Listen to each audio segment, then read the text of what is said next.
financial aid. Now, I've already mentioned this a little bit before, but PhD programs in clinical and counseling psychology offer free tuition most of the time, not always. Okay. So, and usually it's a tuition waiver.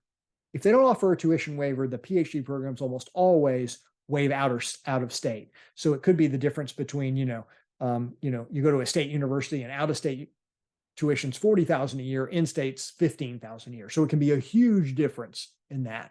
And it's even best if they waive them. And then they may also give you a stipend, which is essentially a salary for being a teaching assistant or a research assistant. Okay. The reason that PhD programs do this is they usually have research grants. So at SMU, we have a combination of research grants plus the university puts money into a pot to pay. So if you come to SMU, if you're accepted, and we only accept a few a year, then you're going to get your 4 years for sure, tuition paid for, and you're going to get a stipend. So, and I've forgotten what the current stipend is. It's $20,000 or $22,000 a year that you'll get.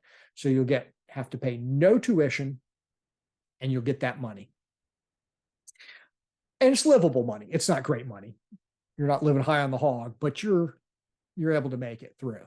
And you come out with no debt. PsyD programs almost never offer anything like that. And the reason they don't is most of them are freestanding. And because they're freestanding, they rely on not research grants or money from the big university, because there is no big university.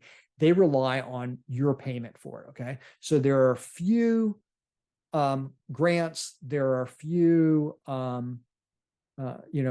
other monies coming in. So your tuition is required. So you're going to have to pay, and it can be expensive to do that. Okay.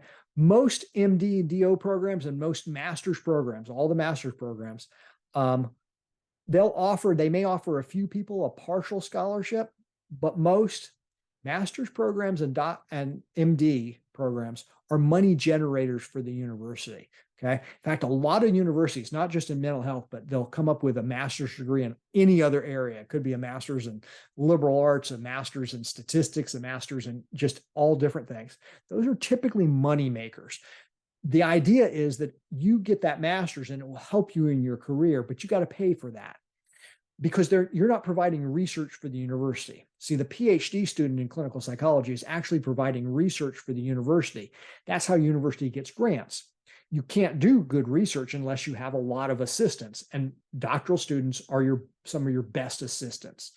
And so that's where you get paid for it. These other programs do not. So they rely on you paying them money. And so you're going to have to pay a lot.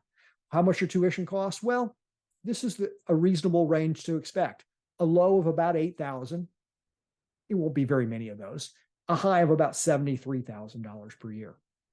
You can see how expensive that can get, right? If you're doing a 4-year program, okay? Is it worth it? Well, it depends. If you're getting an MD or a DO, it might be worth it to go into some debt. But most of the other degrees, I don't think are worth going into significant debt. If you already have a lot of money or you've saved up money and you've set it aside for this, great. If you're taking out a ton of loans, I've seen too many people really go into serious, serious debt and are paying it off 20 and 30 years later. I don't think it's worth it. This is my field. Now, I came out without any debt, okay? So I didn't have any undergraduate debt. I had my tuition waived and I got a stipend. I had no graduate school debt, so I had zero debt coming out. So it's been a lot easier for me because I've not been busy paying off things over the years. But I know people, colleagues of mine, and I've been around a long time and I've seen them really struggle. And I don't think I don't know if there's any career I can think of where it's worth it. So here's my cold analysis is that if you're going into greater than $50,000 in debt for your master's degree and $100,000 for a doctorate, okay, and again, more leeway if it's an MD or DO because the salaries are on average or higher. Again, it's possible you could make a ton of money in any of these, but these are generally helping people is generally not a money-making field. It's a good field. and you can earn enough money to be okay, but it's not going to be that lucrative of a field. I wouldn't do it. And I'm telling you that includes undergraduate debt. So if you're in serious undergraduate debt, and you need to get out from under it, I don't think that helping other people, the mental health field, is the world's best way to get out from under it. I think it ends up causing you more mental health problems personally than that.